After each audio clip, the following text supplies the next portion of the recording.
Namaste, friends. We're speaking to you from our wonderful Guru Prem Ashram in Gurgaon, and it's a joy for us to share with you.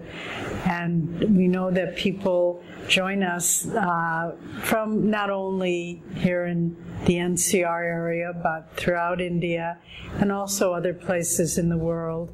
So we want to thank all of you for joining us today, and we hope we'll be able to share some things that are helpful to you. We also have some friends with us live in the room, so it helps to have that energy with us as well. Our topic today is really something very, very central to Master's mission. And we could say it in a lot of different ways, but the core of it is how to be happy all the time. And the search for happiness in life is, one might say, the core of all existence. Master said all humanity is motivated by the twin-fold desire to avoid suffering and find happiness.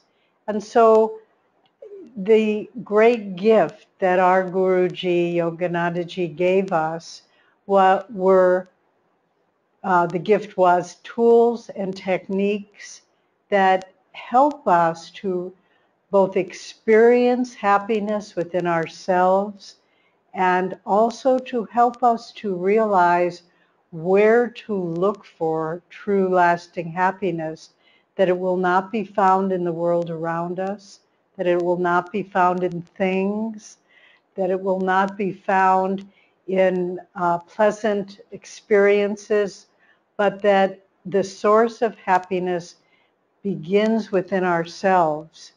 And then when we cultivate that through right attitude, through meditation, then we are able to have a stability, a constant presence of a level of joy within our lives that nothing can change, nothing can take away. And so really the teachings of our master and our line of gurus is the secret to unlock the door that all of humanity is trying so desperately to open, the door that leads to true and lasting happiness. So what Jyotishji and I will be sharing in the next hour with you are some thoughts based on our Guruji's teachings, some practices you can do, and hopefully some energy and motivation to make changes in your life in areas where you are not finding happiness, where your life seems not to be working for you. So we hope it will be helpful. And we'll start first with Jyotish, and I'm going to pass the little magic microphone over to him. Okay, now I have the magic microphone, so I feel very happy. What Devi said is really the key to having happiness that is more constant. And that's that we need to shift our goal of where, or the field where we're looking for happiness, from outside of ourselves to inside of ourselves. When we seek it on the outside, first of all, we cannot control the conditions outside of ourselves. So we're constantly then moving between, I like this, I don't like this, I like this, I don't like this. Just think of maybe driving in traffic. You like it when a lane opens up and you can zoom ahead a little ways, and then you don't like it when somebody pulls in front of you. Then you like it again when the traffic opens up, and constantly there's I like it, I don't like it, and so what it is it's little wavelets of I'm happy, I'm unhappy, I'm happy, I'm unhappy, I'm happy, I'm not happy. And as long as we live in that realm, there will never be any constancy to our ability to be happy. we're dependent on things that we have no control over. Now that's a tiny little example, but if you were to really stop and analyze what your search for happiness has been, the major themes that you've had in your life, seeking a higher education, seeking a job, seeking success at work, seeking a partner, seeking,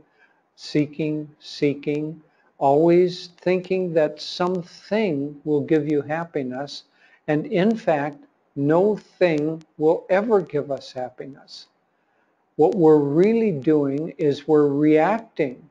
Just as we're reacting to the traffic patterns, we're reacting to those more major aspects of our life. And so it's our reaction that will either make us happy or unhappy. When we react positively, we're happy. When we react negatively, we're unhappy. And so are we always going to be just at the whim of fate that, like an ocean wave, is up and down, up and down? We will be as long as we seek outside of ourselves. But as soon as we begin to understand the central message of the spiritual path, which is what we're seeking lies within, not without. And Master began by saying what we're seeking is happiness. Ultimately, by understanding that that lies within ourselves, controlling the reactive process, we will begin to find that it's not really happiness, because happiness comes and goes, but it's joy that we're really after. I heard someone once define joy as happiness without a cause. That's not a really good definition of joy, but at least it's a directional definition of joy, because typically happiness, as I say, depends upon our reaction to something outside of ourselves. But when we can have happiness without a cause outside of ourselves, then at least we're moving, if not to real joy, at least to the constancy of happiness. Those who have practiced meditation, and especially Kriya Yoga, that teaches us to control those reactive processes, those people are happier. When people come to any of the Ananda communities or Ananda centers, they see a lot of happy people. And at first, sometimes visitors will think, I don't really believe this. People can't be happy like this. They're probably faking all those smiles. And then after 2 or 3 or 4 days of seeing that they're still smiling and they're still happy, they realize, well, they can't be faking it for that long. Maybe they really are happy.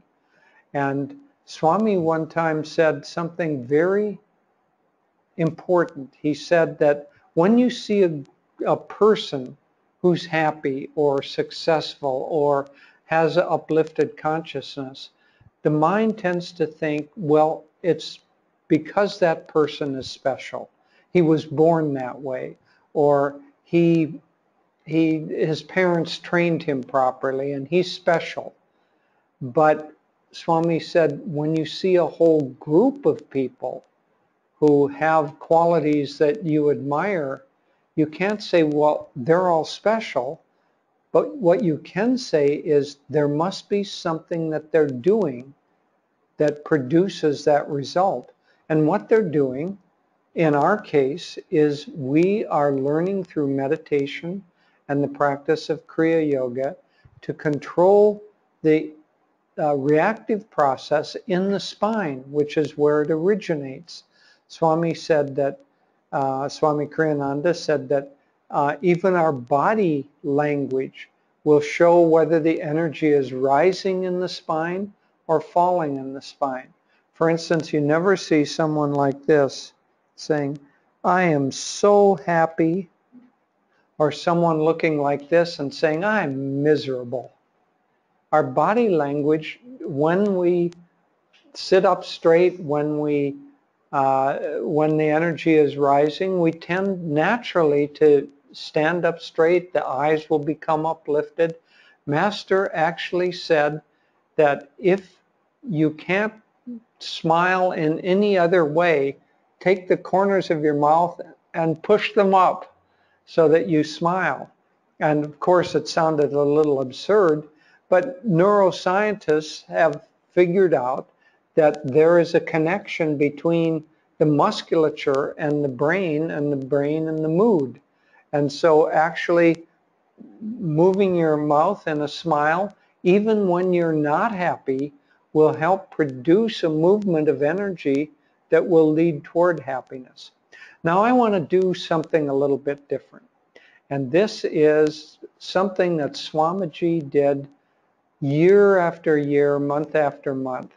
And that is that whenever he wrote something or was in the process of writing a book, he would call people from the community and have them come, and then he would read them that chapter or that section. Well, as you know, Devi and I write a blog each week, and this week is my turn to do the blog, and so this morning I wrote my blog. And so in the tradition of Swami, I'm going to read that for you. You might say that they've been compiled into a touch of light. Yes, Devi says to remind you that the blogs for the first year and a half up until the end of 2014 have been compiled into a book called A Touch of Light. And you can also get a weekly reminder, and the blog, it's on our website, jyotishanddevi.org. You can go there and just sign up and get a reminder each week that the new blog is out. But you are a super special group tonight because you're going to get the unpublished pre-release version of it. Now, we don't have a printer here that's handy, so I'm going to do the modern method of it and read it off of my iPad. Okay, here we go. So this week's blog is called The 1% Solution.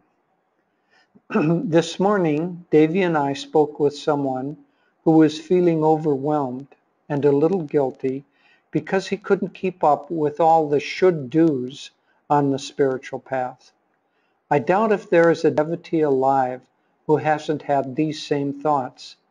On the one hand, there are hundreds of techniques, habits, and attitudes that could be helpful. On the other hand, we have to face the reality of living in this world with multiple responsibilities and limited time. Paramahansa Yogananda presented us with a great variety of teachings and techniques. Because of his great magnetism and enthusiasm, they all seem to be good and many essential in the quest for self-realization. Yet he also said, if you do 1/100th of what I suggest, you will find God. This is so reassuring. It keeps us from feeling so inundated or overwhelmed that we just give up. A friend recently shared something that can help us keep moving ahead. He said that some years ago, the British national cycling team wanted to improve their world ranking. They hoped to become the top team within 5 years. The coach came upon this solution. We will improve everything we do by at least 1%. They looked at their equipment, bikes, wheels, helmets, and other gear. They re-examined their training, diet, and even got better pillows. They revised their racing strategies and, well, you get the point. They did not achieve the goal of being the best in the world in 5 years. It took them only 3. If we apply this strategy to our spiritual practices, it will yield great results. First, try to optimize some easily changed physical areas, such as your meditation room, altar, meditation seat, malas, and other equipment. Improving some of these things may take very little effort and, once done, won't need much attention. Try to improve every little thing you can think of by at least 1%. Then move on to important habits, such as regular meditation times and length, good posture, diaphragmatic breathing, starting each meditation with deep relaxation and concentration, and ending with a sense of expansion and joy. These may take more effort to improve and will need to be revisited regularly. But here again, if success is judged by making only small improvements, it can be accomplished relatively easily. Finally, let's look at the really important things: deep devotion, faith, non-attachment, and surrender to God's will. These are the areas that bring self-realization. There are also places where the 1% solution can make a big difference. If we just keep taking a step at a time, we will eventually arrive at our goal.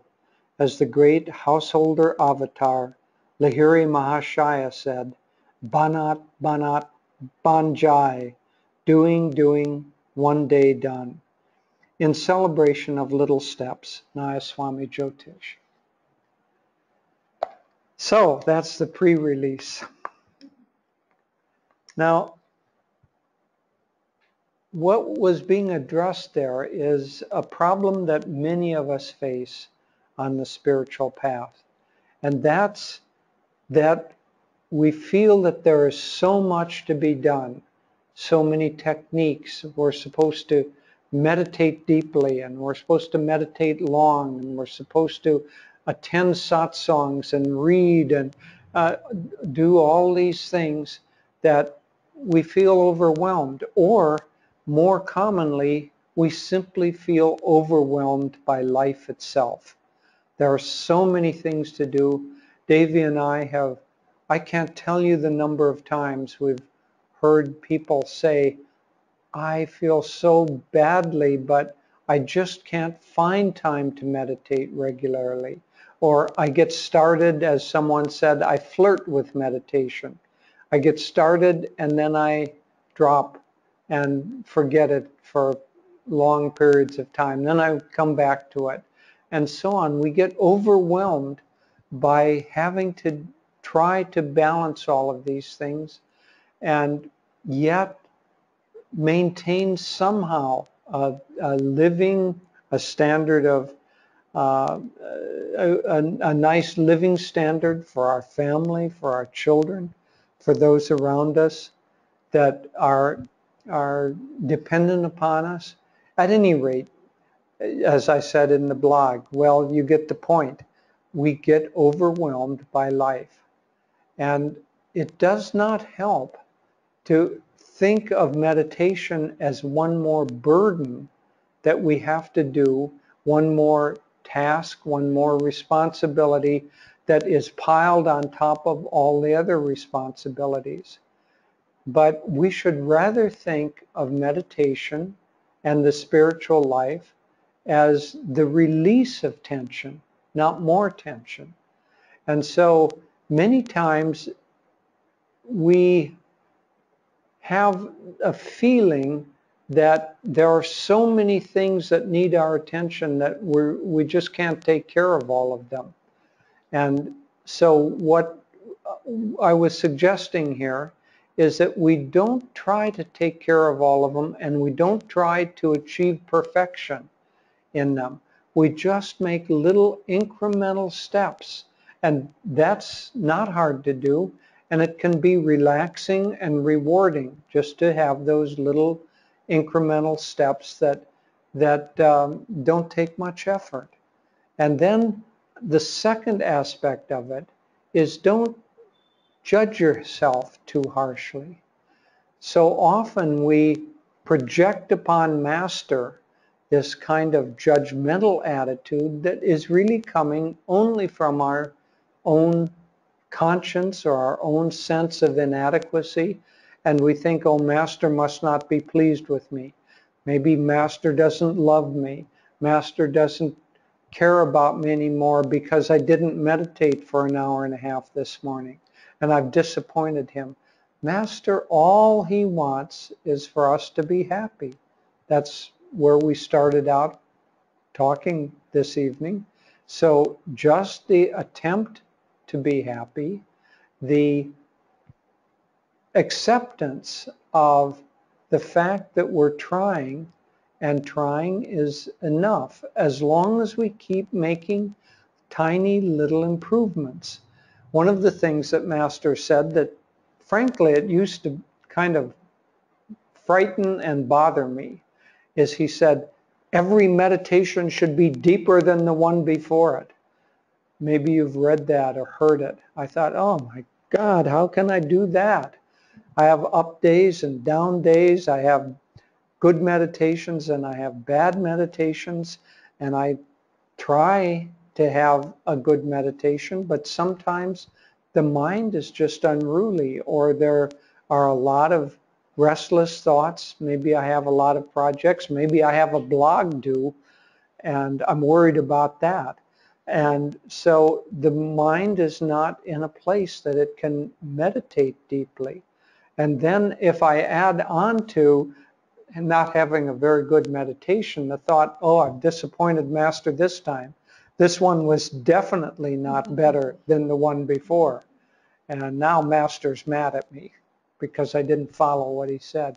That's all just nonsense. Master was just trying to get us to keep trying to make little incremental steps. You know, I have been for a long time, most of my adult life, I have been a runner. Now I can't even say running anymore. Jogging at a slow pace is about all I can manage. But when I was younger, I used to run at a fairly rapid pace, and I ran several marathons. And so I was a fairly serious runner. But there were some pieces of advice that were very good for a runner, especially competitive runner. One of them was, in your training, never run competitively for both time and distance. Either choose a distance that you're going to run or a time that you're going to run, but if you try to do both at the same time, you'll keep racing and racing, and eventually you will begin to exhaust yourself, and your training will actually begin to move you to retard your progress. Well, it's the same with meditation. Don't try to put pressure on yourself all the time in meditation. It should be relaxing. It should be fun. It should be enjoyable. You should come away from a good meditation with the feeling that that was nice. I've helped myself. I feel better than when I started. And so just take it a little bit easy. And then in terms of effort, this is one of the best pieces of advice that I ever got in terms of running. So the question of runners, the question of meditators is, how much effort is enough? And runners have all these complicated tables and diagrams and graphs and all of that. Maybe some meditators do too. I knew somebody who had a sadhana chart, meaning that they had listed what they were trying to do, and then they would check it off each day. And most people, it can be helpful. You have 3, 4, 6 things, and you check off. Yes, I had good posture today, or I meditated for the length of time. Well, this person had about 35 things on their sadhana chart, and I saw it on their pasted to their refrigerator. And the first day they had checked off all 35. And the second day they'd checked off about 30. And it went fewer and fewer until about midway through the month they ceased to check off anything at all. It just overwhelmed them. And so how much effort is enough effort? Here was the advice for runners. If you feel like you're making an effort, you're making an effort. Just that simple. If you feel in meditation that you're trying, you're trying. It's really that simple. And Master watches the heart. All he cares is not that we're trying in order to please him, but that we're doing something that will benefit ourselves. Because ultimately, what we're all seeking is, as we said at the beginning, how to be happy all the time. And retraining the mind, retraining the habits, retraining the reactive process, little by little, 1%, even if you had improved 1% each month or each year even in these different areas, it would be a vast improvement over where you started. And so if you're trying, that's enough. Master will read the heart, and he will come in and add his effort or his grace, because for him it's not effort anymore, but he will add his grace to our own efforts. Really what we demonstrate by making the effort is that this is what we really want. Ananda Ma said a beautiful thing. She said, God is not a merchant. He will not respond to you trying to please him by doing so many rounds of japa, so many meditations, so many mantras or any of that. He's not a merchant. He can't be bought. And she said, in fact, you are not even doing the sadhana that you think you're doing. God is doing that sadhana, trying to find God. It's a kind of a conundrum. So it's God doing the sadhana that is supposed to help God find God. And so it's that little veil of hypnotism, one might say, where the soul, which is already happy and already free, is attached to or limited to the ego, this body and personality, and in its limited form, we seek happiness outside of ourselves when the soul already has all the happiness it can handle. It's saturated with it.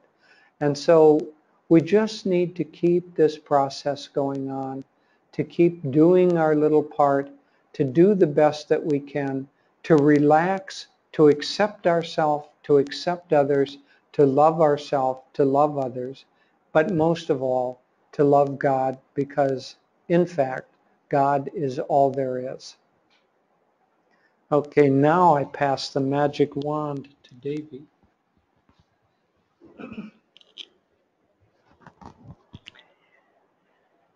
Hello again.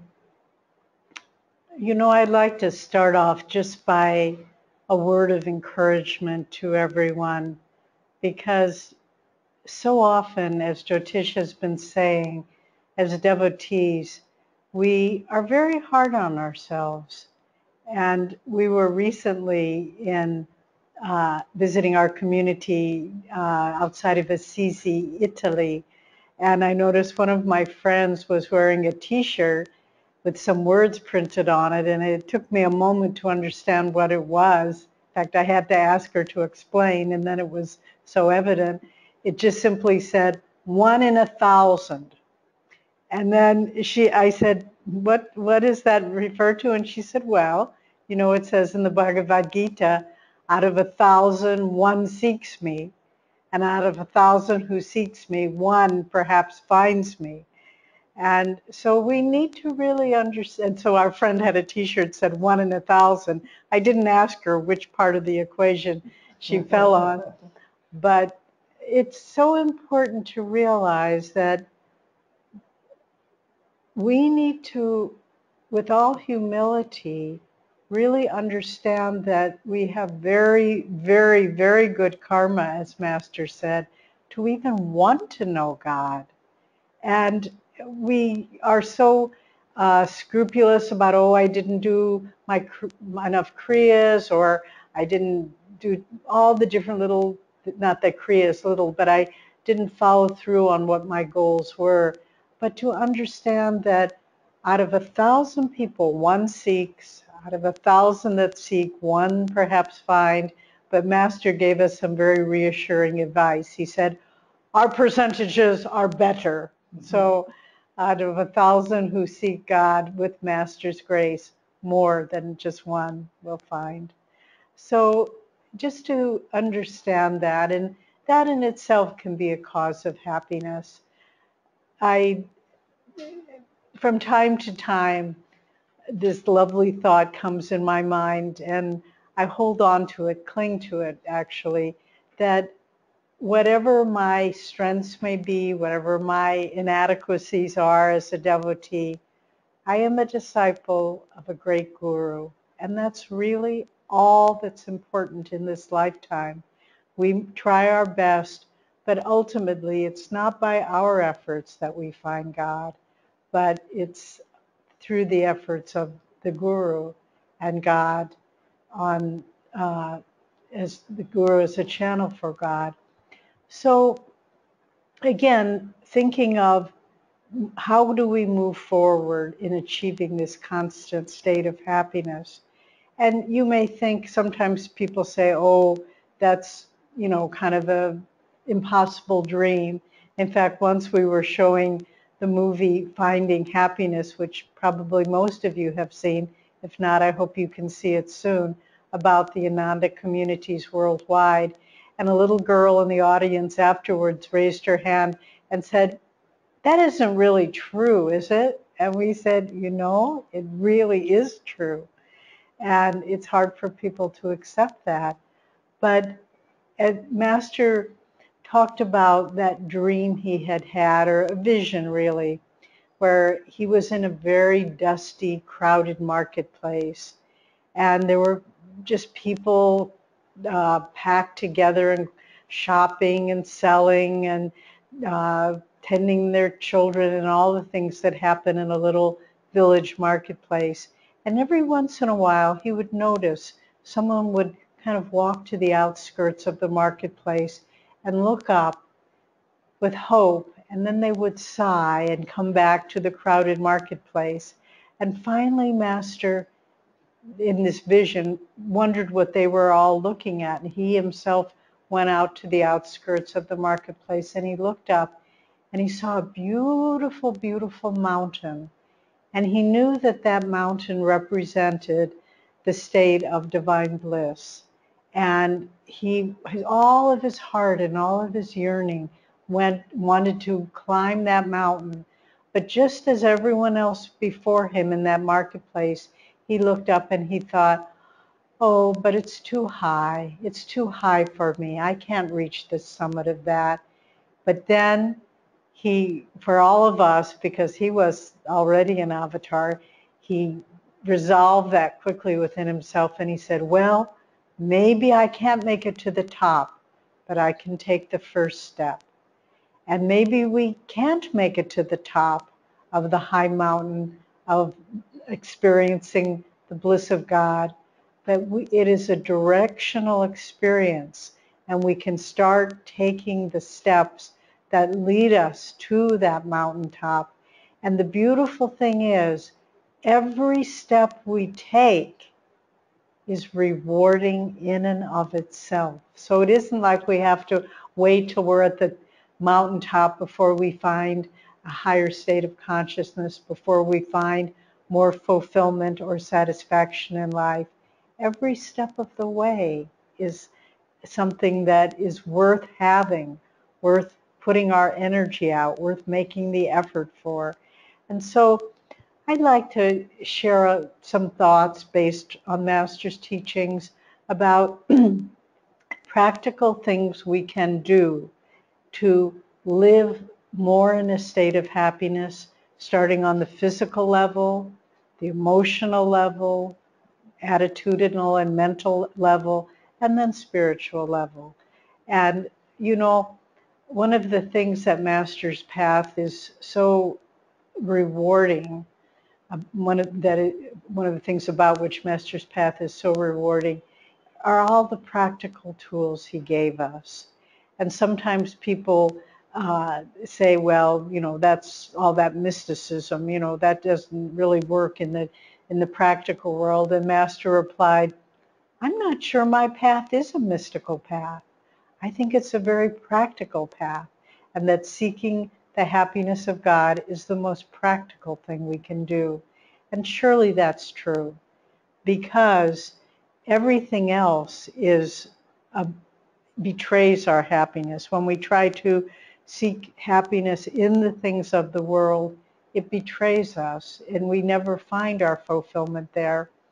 I don't know what the source of this experience was for me, but I think maybe the only conclusion I can come to as I get older is that I understood and had been schooled in the teachings of the yogis and of Vedanta in many lives before this one, because I remember as a little girl growing up in the West, I would, quite young, under 5 years old, because it was in a house we lived in, I would have a reoccurring dream every night. And in that dream, I would see a beautiful dish of ice cream. And I guess as in the little child's mind, that represented ultimate happiness. And I would reach out for that beautiful dish of ice cream, and I would get it, and then it would just melt in my hands, and there would be nothing there. And I would have that dream over and over again. And I think on some subconscious level of my mind, there was already established the awareness that the things of this world, the happiness, the bright promises, and the beautiful aura of satisfaction that surrounds something like a dish of ice cream, or as we get older, a beautiful new car or a new house, all of those things. We reach for them, and when we get them, they just are like water running through our hands. So what are some practical things we can do? First of all, let's start on the physical level. A sense of health and well-being and vitality and balance, all of these things very much affect the mind and our outlook. So Master gave us techniques like the energization techniques, which so often people say, oh, I don't have time to do those. I'm in such a rush. Well, to be honest with you, for many years I fell into that delusion. Oh, they're not that important. Oh, I'd rather spend the time in meditation or doing Kriya. But somewhere along the line, Master hit me over the head with the 2x4 and said, you're making a big mistake by ignoring these things. And I began doing them every day, as regularly as I could. And to overcome the thought that, oh, I don't have the time to do it, I would set a little kitchen timer. And I would say, I'm going to set it for 10 minutes. And that's how long it takes me to do these energization exercises. So it would drive the point home in my mind. They don't take so long if you do them with focus and attention. And then I thought, okay, if it's 10 minutes less that I have for meditation, then I'll use that time with even more concentration. So it really was an effective little trick that I used on myself. And I find when I do energize before I meditate, it changes the whole balance of the day. It awakens the energy that you go through the day with vitality and joy, and it also deepens your awareness of the inner flows of energy. So yes, the practice of energization exercises. Master also spoke at length about the value of right diet. And for those of you who are familiar, he gave us a wonderful 9-day cleansing diet, which is a wonderful, if you're looking for this, you can, more information, you can go onto our website or write our Ananda centers and they can share it with you. But it's really a wonderful way of detoxing the body. And then recently, one of our acharyas at Ananda Village, Dr. Peter Van Houten, who's a Kriya Acharya, a wonderful teacher, and a medical physician, he said, years ago I read Master's recommendations for what food we should eat in our daily diet. And again, if you're interested in that, we can make this available to you. And Dr. Peter, we call him that because he's both our physician and our friend. Dr. Peter said, you know, I used to think, well, that's sort of quaint, that's pleasant, what Master recommended. But he said the cutting edge research in the medical field in the West, and I think it's probably will spread globally, is the kind of diet, the foods on Master's daily diet recommendations are exactly what the medical world is now recommending.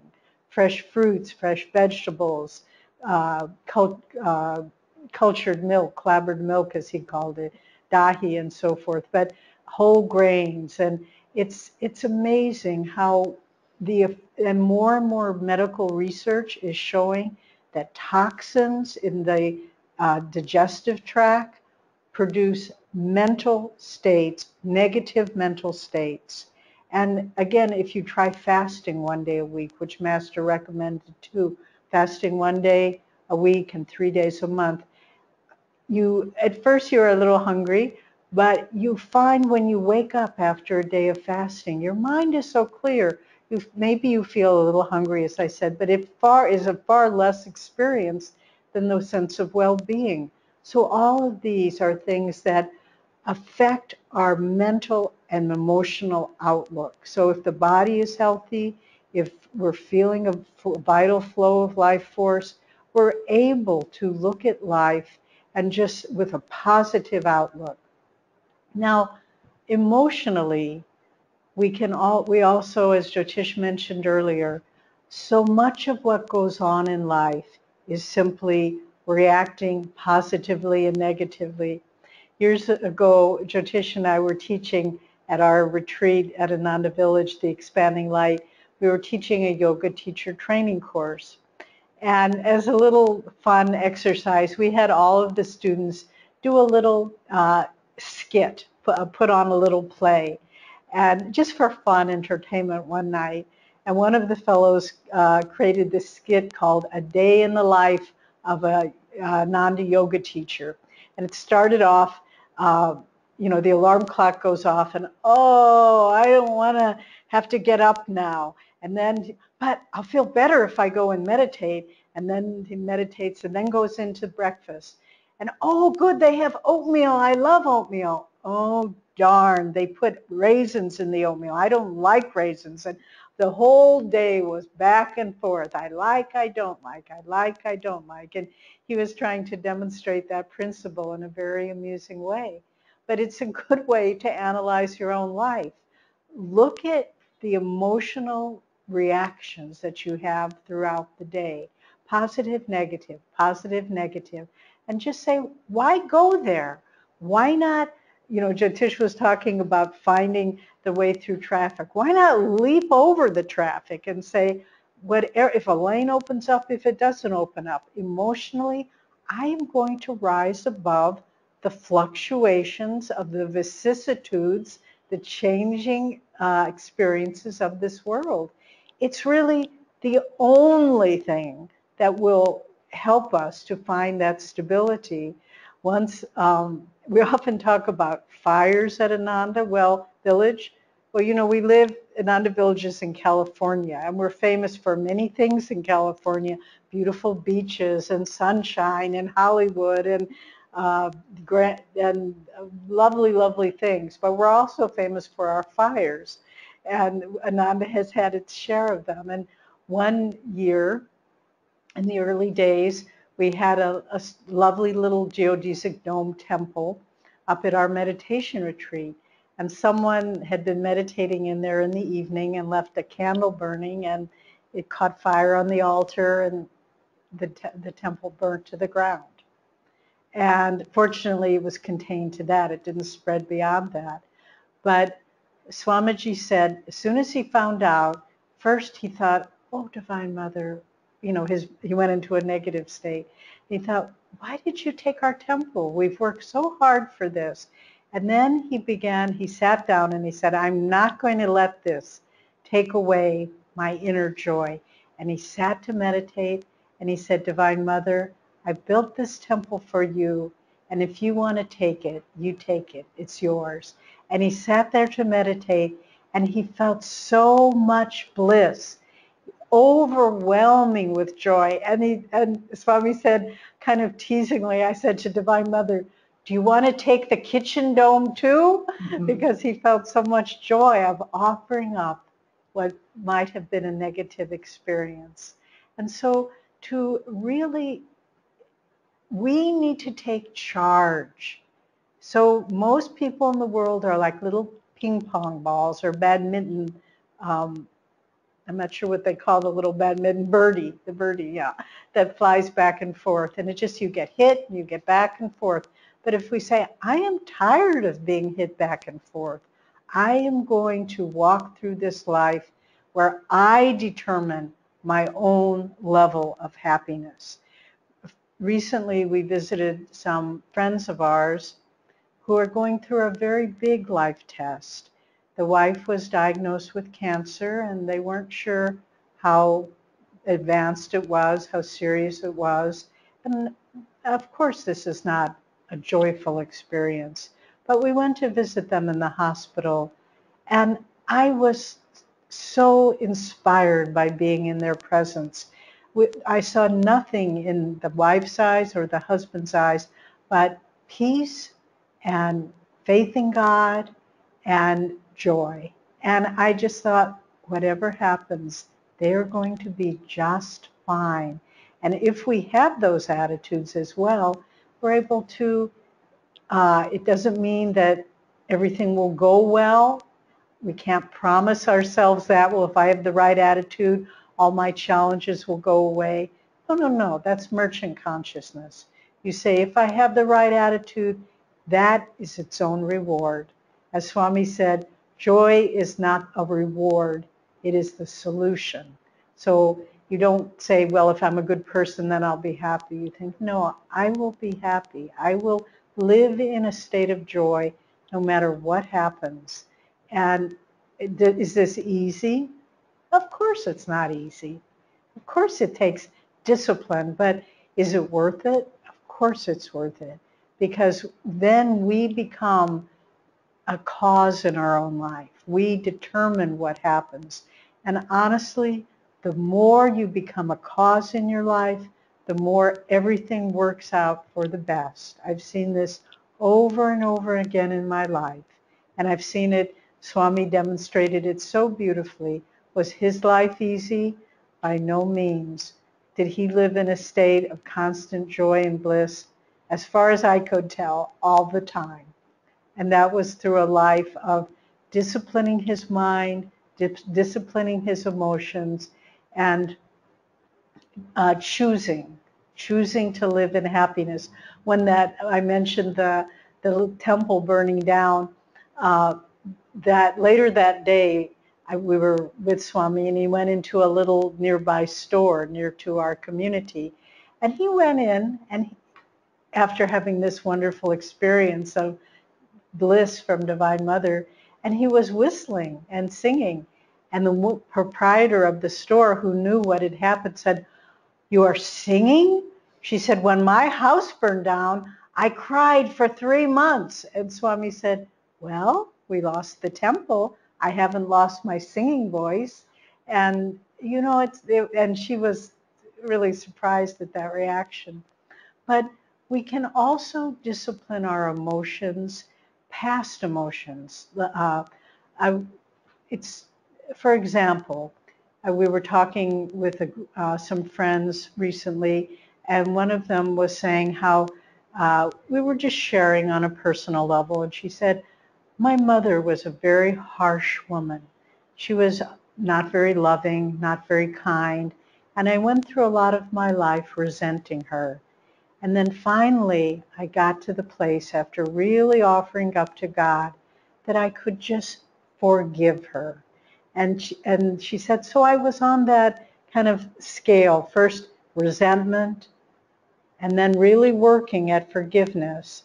And then we talked about it a little more, and I said, but then we have to take it to the next octave, and not just let it be focused on your mother and forgiving her, but move it towards unconditional love for everyone. That's the divine state.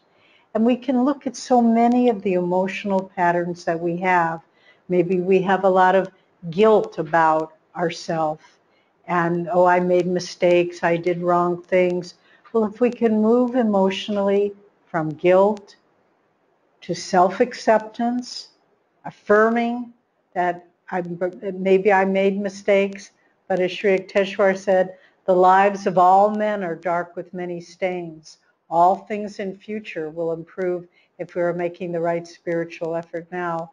But so moving to self-acceptance, and then beyond that, the divine state of self-forgetfulness, where it just isn't important what we did, who we are, but we just forget ourselves in the contemplation of our love for God. And so to look at emotional patterns, whether it's anger, resentment, guilt, all of these things, and say, this is a chain around my leg, and it colors how I see the world.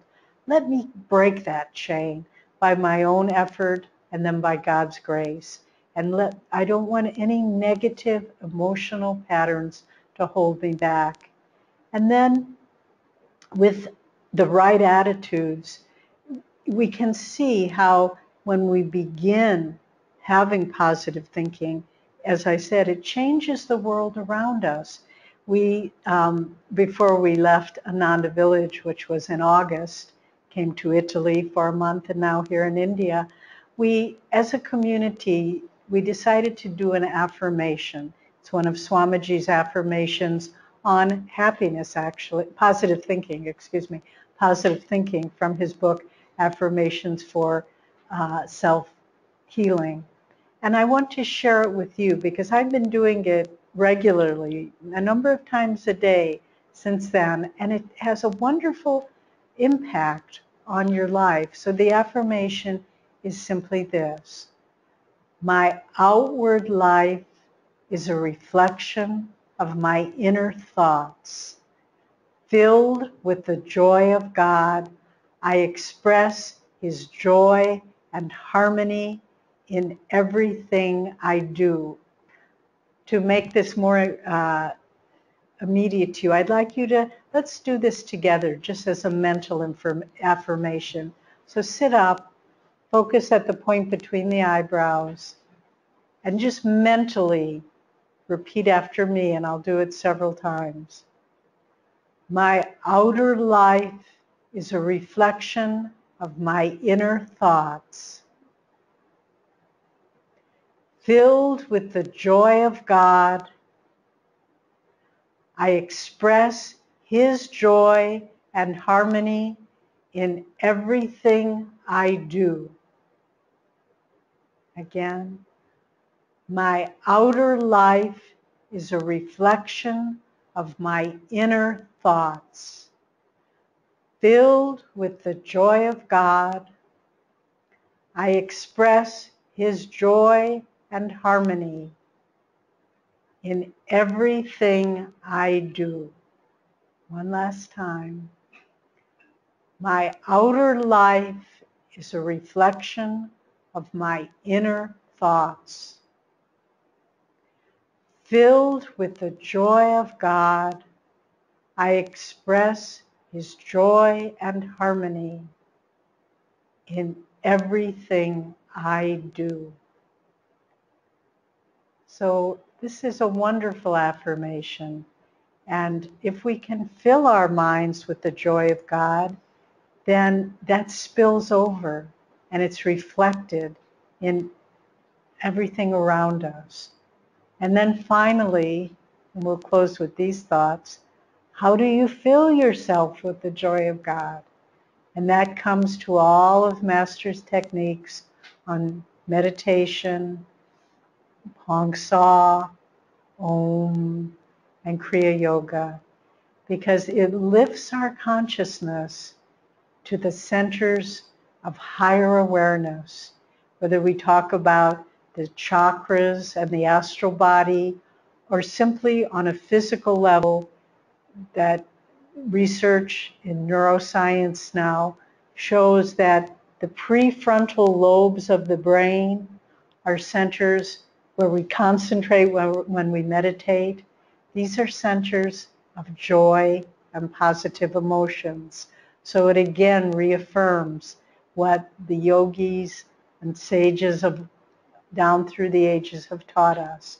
If you want to be happy, then concentrate on the centers of divine God presence within you, the center of God within you, whether it's the heart chakra filled with the Anahat chakra filled with divine love, or the Kutastha, the center of cosmic consciousness.